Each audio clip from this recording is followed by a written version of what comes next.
एक और हार और टीम इंडिया का ट्रॉफी का सूखा बरकरार। अगर इस मैच की बात करें तो कुछ कुछ चैंपियंस ट्रॉफी फाइनल की याद दिलाता है। पाकिस्तान की टीम पहले बल्लेबाजी करके बड़ा टोटल पोस्ट करती है और उसके बाद इंडिया की टीम उसको चेज नहीं कर पाती।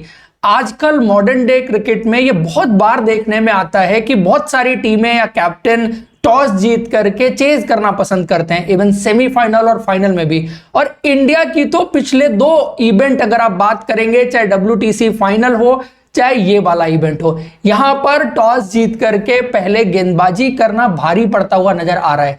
क्योंकि जो टीम पहले बल्लेबाजी कर देती है वो बड़ा टोटल बोर्ड पर पोस्ट कर देती है और उसके बाद आप उस टोटल को देख करके खेलते रहते हैं और आप अपना नेचुरल गेम नहीं खेल पाते। कुछ यही एक्चुअली हुआ आज के इस मैच में। एक तो पाकिस्तान को क्रेडिट आपको इस चीज का देना पड़ेगा कि उन्होंने अच्छी शुरुआत की और उनके दिमाग में यह था कि पहले 10 ओवर को मैक्सिमाइज करना है, वो कोशिश उन्होंने की। और अर्ली ऑन यश ढुल ने जो कप्तानी की, पिछले मैच में भी उन्होंने कुछ ऐसी गलतियां की थी जिनको मैंने पॉइंट आउट किया था कि पहले 10 ओवर जो वेटिंग गेम खेलते हैं वो शायद टीम को अब तक भारी पड़ा है। और एक तो पहले 10 ओवर का खेल, दूसरा इस टूर्नामेंट में अब तक हर मैच में 5 विकेट इंडिया ने जल्दी निकाले, लेकिन उसके बाद के विकेट इंडिया के लिए मुसीबत बनकर के निकले। हर मैच में ऐसा हुआ। इस मैच में भी आप देखेंगे 205 पर 5 था और वहां से 352 रन का टोटल अगर बन जाता है तो कप्तानी पर सवाल उठेंगे, रोटेशन ऑफ बॉलर पर भी बात होगी। लेकिन मैं शायद बात करूंगा स्पेसिफिक चीजों की, फील्ड प्लेसमेंट्स की। मानव सूथर पिछले मैच में जबरदस्त गेंदबाजी की थी उन्होंने और एक जो क्वालिटी और क्लास की बात थी उन्होंने दिखाई थी। इस मैच में भी आके उन्होंने वो पहला ब्रेक थ्रू जो टीम को चाहिए था दिलाया, लेकिन उसके बाद उनकी गेंदबाजी खराब हो गई या बल्लेबाजों ने उनको बेहतर खेला। शायद उसमें कई बार यह भी बड़ा इंपॉर्टेंट होता है कि कप्तान गेंदबाज को यूटिलाइज कैसे करते हैं। अर्ली ऑन तो मानव सूथर को उन्होंने स्लिप दी थी, लेकिन जब सेकंड स्पेल में लेकर के आए तब उन्होंने स्लिप नहीं दी। और बहुत बार आपने देखा कि जब वो आउटसाइड द ऑफ स्टंप गेंदबाजी कर रहे थे तो वहां से एजेस जो स्लिप में कैरी कर सकते थे वो चौके में कन्वर्ट हुए। बाद में जब उस वजह से मानव ने अपनी लाइन चेंज की तो वो थोड़ा सा प्रेडिक्टेबल हो गए। और कुछ चीजें उनकी गेंदबाजी में भी हैं कि बाय द टाइम एक्सपीरियंस के साथ सीखेंगे कि किस तरह से प्रोएक्टिव गेंदबाजी करनी होती है और बल्लेबाज को कैसे रीड करना होता है, सिचुएशन कैसे रीड आउट करनी होती है, क्योंकि आप प्रिडिक्टेबल होकर के गेंदबाजी नहीं कर सकते। खास करके जब लिमिटेड ओवर क्रिकेट के फॉर्मेट की बात होती है और जब बल्लेबाज सेट हो और वो रन बनाने की तरफ देख रहा हो तो आपको एक वेरिएशन जरूर करना पड़ता है और बैट्समैन से उस माइंड गेम में कहीं ना कहीं आगे रहना पड़ता है। सो वो चीज आप देखेंगे कि मानव सूथर को न्यूट्रलाइज कर दिया पाकिस्तान की टीम ने, जो इंडिया के लिए विकेट टेकर हो सकते थे इस विकेट पर। उसकी बड़ी वजह शायद यश ढुल ने उनको जो फील्डिंग दी उसके अकॉर्डिंग उनको गेंदबाजी करनी पड़ेगी। क्योंकि बाद में भी अगर आप लास्ट के ओवर्स में भी देखेंगे, आउटसाइड द ऑफ स्टंप जैसे चहल लास्ट के ओवर्स में गेंदबाजी करते हैं और वहां से बल्लेबाजों को मजबूर करते हैं आड़ा शॉट मारने पर, उन्होंने वो कोशिश की। लेकिन चूंकि आपके पास स्लिप नहीं थी तो वहां से चौके निकल जा रहे थे, इसलिए वो दोबारा से विकेट की लाइन में आए और शायद गेंद उतनी टर्न नहीं हो रही थी और क्रॉस बैटेड शॉट पाकिस्तान के खिलाड़ियों ने बहुत मारे जो डाउन द ग्राउंड आपको छक्के देखने को मिले। बाकी फास्ट बॉलर्स की भी बात होगी, शायद उतना बेहतर उन्होंने गेंदबाजी नहीं की, स्पेशली लाइन और लेंथ की बात होगी। विकेट में जरूर दोपहर के वक्त उतना ज्यादा पेस एंड बाउंस नहीं था कि आपको विकेट से कुछ एक्सट्रैक्ट आप कर पाए, बट अच्छी लाइन और लेंथ पर गेंदबाजी करना बहुत जरूरी होता है इस तरह के विकेट पर कि आप सामने वाले बैट्समैन को हाथ खोलने का मौका ना दें। वो गलती शायद दोनों फास्ट बॉलर्स ने अर्ली ऑन की है। और कहीं ना कहीं अगर आप देखेंगे जिस तरह से हर्षित राणा गेंदबाजी करते हैं, या तो बहुत ज्यादा स्ट्रेट गेंदबाजी कर जाते हैं तो पिकअप शॉट उनको लेग साइड में पड़ जाते हैं, या तो वो बहुत ज्यादा आउटसाइड द ऑफ स्टंप चले जाते हैं तो फिर बल्लेबाज को हाथ खोलने का मौका देते हैं। सो मार्जिन ऑफ एरर कम था, लेकिन वो फाइन लाइन और लेंथ ढूंढना बहुत जरूरी है जो इस विकेट के हिसाब से बेहतर होती है। और कहते हैं कि जो लेंथ और line top of the off stump जाके लगती हो उस विकेट के हिसाब से वो बेहतर लाइन और लेंथ होती है। लेकिन हर्षित राणा हो, राजवर्धन हंगरगेकर हो, दोनों या तो बहुत स्ट्रेट गेंदबाजी कर रहे थे या बहुत ज्यादा उन्होंने हाथ खोलने का मौका दिया। बाकी गेंदबाजी में आप अगर ये एक्सपेक्ट करते हैं कि इस तरह के बेटर विकेट पर आपको पार्ट टाइमर्स विकेट निकाल करके देंगे तो शायद बहुत ज्यादा आप एक्सपेक्ट कर रहे हैं।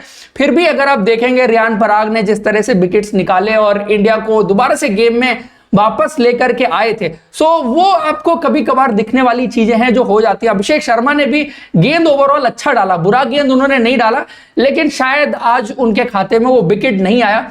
मेन डिसअपॉइंटमेंट इंडिया के लिए जो रही वो रही युवराज डोडिया की। साफ दिखा कि वो इनएक्सपीरियंस उनकी गेंदबाजी में, एक तो बहुत बड़े टर्नर नहीं है कि गेंद को ब्रेक करा सकें, और स्पेशली जब आप पावर प्ले में उनको इस्तेमाल करते हैं उतना आइडिया उनको नहीं है व्हाइट बॉल क्रिकेट का।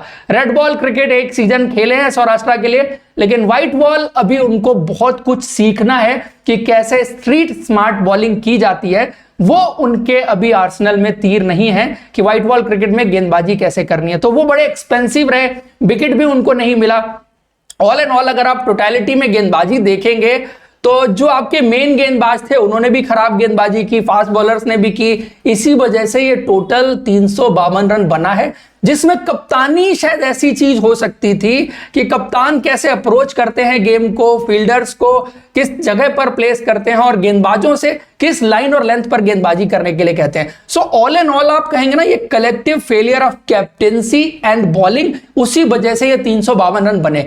लेकिन क्या 352 रन चेज नहीं हो सकते थे?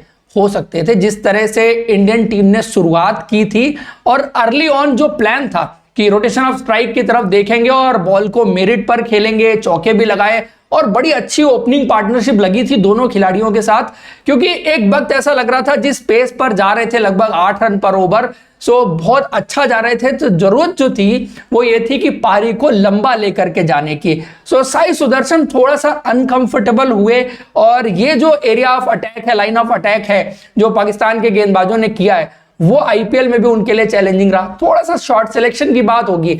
अब वो शॉट जो है वो उस लेंथ से सीधा मिड ऑफ के ऊपर या वहां पर स्ट्रेट मारने की तरफ देख रहे थे, इंस्टीड ऑफ गोइंग देयर। अगर वो ऑफ स्टंप की तरफ खेलने के लिए देखते तो उनको पॉइंट के ऊपर से चौका भी मिल सकता। तो थोड़ा सा शॉट सिलेक्शन की बात होगी। लेकिन इंडिया ने मैच जहां गवाया है वो है कि कोशिश वैसे नहीं हुई बल्लेबाजों से कि मैच को डीप लेके जाया जाए। 50 ओवर क्रिकेट खेलने का उतना आइडिया इन खिलाड़ियों को नहीं है।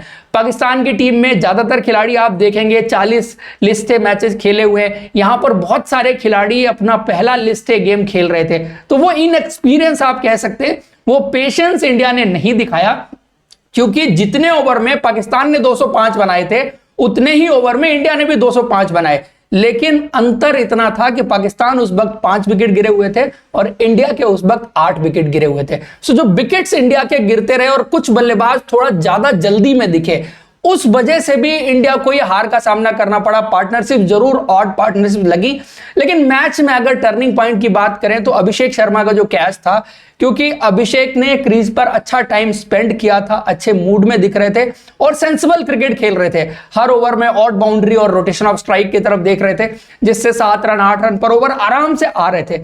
उनका विकेट मुझे लगता है टर्निंग पॉइंट था, और वो भी लूज शॉट कहा जाएगा एट द एंड, बिकॉज गेंद तो थी मारने की, जस्ट कि उसको थोड़ा और लेट खेलना था सो दैट उस फील्डर के राइट साइड से जाती और आपको वहां से चौका मिलता, या आप थोड़ा और जल्दी खेल सकते थे। जल्दी खेलने की जगह थी नहीं, तो आप उसको लेट खेल सकते थे। इंस्टेड ऑफ यूजिंग पावर आप प्लेसमेंट के लिए ज्यादा देखते हैं। ये कुछ ऐसी गलतियां हैं जो अवॉइड की जा सकती हैं। लेकिन ये युवा खिलाड़ी क्या है कि एक बार गेंद आंख में दिखती है तो आंखें चमक जाती हैं।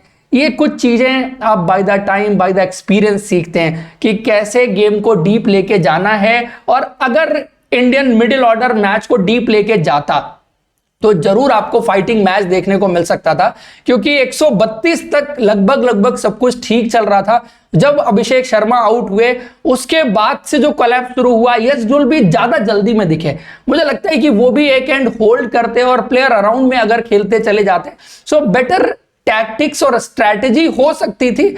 ऑल एंड ऑल अगर आप इसको समराइज करें तो इनएक्सपीरियंस ऑफ इंडियन बैट्समैन जो आपको पाकिस्तान के कंपैरिजन में दिखेगा, कि जो एक तरफ आपको 40 लिस्टे मैचेस खेलने वाले खिलाड़ी, 9 प्लेयर इंटरनेशनल क्रिकेट पाकिस्तान के लिए खेल चुके हैं। यहां पर तो बहुत सारे खिलाड़ी अभी लिस्ट मैचेस भी नहीं खेले, इंडिया खेलना तो बहुत दूर की बात है। तो वो इंडिया ने मिडिल ओवर्स में जो रास्ता थे वो कहीं ना कहीं भटक गए, और पारी अगर खिलाड़ी लंबी कर पाते तो जरूर इंडियन टीम के लिए गेम बन सकता था। लेकिन फिर भी इस टूर्नामेंट से इंडिया के लिए बहुत सारी चीजें अच्छी रही हैं। स्पेशली साई सुदर्शन ने जिस तरह से टॉप ऑफ द ऑर्डर बल्लेबाजी किया, आज भले ही उतना बड़ा स्कोर उनसे देखने को नहीं मिला, लेकिन कुछ चीजें उन्होंने अपनी बल्लेबाजी में बेहतर दिखाई हैं। मानव सूतर की स्पिन गेंदबाजी की बात होगी, 4 नंबर पर आप यश ढुल की बल्लेबाजी की बात करेंगे। निशांत सिंधु बल्ले से डिसअपॉइंटमेंट रही है, बट गेंद से उन्होंने ओवरऑल अच्छा किया है।